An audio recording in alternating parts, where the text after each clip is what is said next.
conférence axée sur la reconstruction psychosociale et l'autonomisation des veuves, orphelins et l'enfance combattante. Pendant 3 jours, les gens vont discuter sur ce sujet en vue de trouver des solutions de sorte à ce que les veuves et les orphelins qui, après avoir subi la douleur de la perte du conjoint, de la conjointe, doivent se battre jour et nuit pour trouver une vie heureuse, souveraine et indépendante. Donc nous devons les aider, c'est notre responsabilité, pour le combat qu'ils ont mené, pour le combat que leurs époux ou épouses ont mené, de les assister dans tous les domaines, de les aider à les réconcilier sur le plan psychosocial, parce que c'est quand même créer des problèmes psychologiques de perdre un conjoint ou une conjointe, et aussi les rendre autonomes pour qu'elles puissent, ou qu'ils puissent, poursuivre la vie de façon heureuse et de façon souveraine, avec l'indépendance qu'il faut, qu'ils ne dépendent pas de quelqu'un, qu'ils puissent se reconstruire, parce que la vie doit continuer pour eux ou pour elles, et ils doivent toujours participer à la construction de la société. Voilà l'objet donc de la conférence qui va se dérouler pendant 3 jours. Je mourrai ici, je n'irai pas ailleurs, loin de ma chère patrie, car je suis burkinabé. Quand on parle de veuves et d'orphelins, c'est qu'il y a eu des décès. Et ces décès-là, nous constatons de plus en plus que depuis que nous sommes confrontés au terrorisme, beaucoup de nos frères FDS meurent sur le champ de bataille. Et malheureusement, ils n'ont pas pris les dispositions pour que la famille puisse, après, s'en sortir. Et il s'agit de quoi principalement? C'est la préparation même à la mort. Parce que, comme je l'ai dit, lors du mariage, on dit jusqu'à ce que la mort nous sépare, mais personne ne se prépare pour la mort.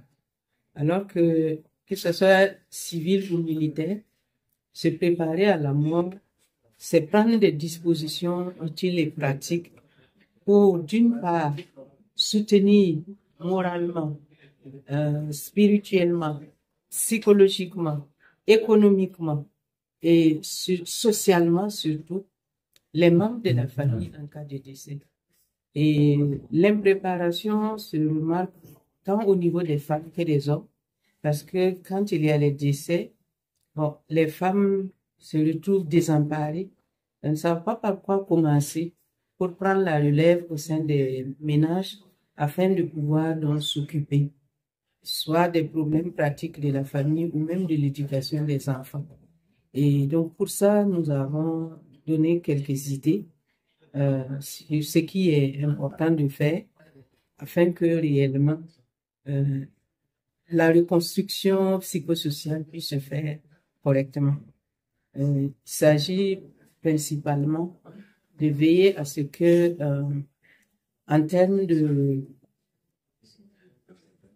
réflexion ou de reprise en main, que les femmes ne se laissent pas aller et que, bon, dès qu'il y a vraiment le constat du décès du conjoint, qu'elles se relèvent rapidement et qu'elles travaillent à guérir émotionnellement et ensuite maintenant prendre soin des enfants qui sont à côté, qui dépendent d'elles.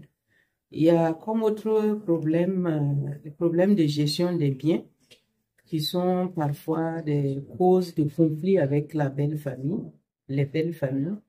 Donc, j'ai suggéré que réellement les textes puissent être appliqués, mais de l'autre côté que les femmes soient plus sages et qu'elles soient humaines.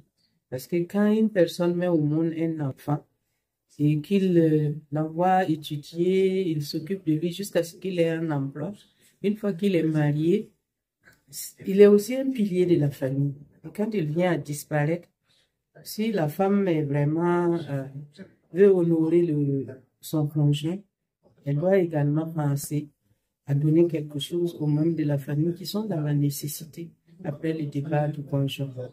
J'ai parlé aussi du remariage, parce que beaucoup de veuves, de soldats sont des jeunes femmes, et quand elles perdent leur conjoint, c'est vraiment difficile pour elles. Soit elles sont attirées par des hommes qui abusent d'elles sans les marier, soit elles se précipitent dans des relations sans lendemain. Donc, à ce niveau, j'ai conseillé qu'elles prennent le temps de guérir émotionnellement, de se reconstruire sur tous les plans avant de s'engager dans des relations. Sinon, elles vont chaque fois connaître l'échec. Et plus elles vont échouer dans ces nouvelles relations amoureuses, plus elles vont être instables. Ça va affecter aussi les enfants.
Une autre facette de l'information au Burkina Faso.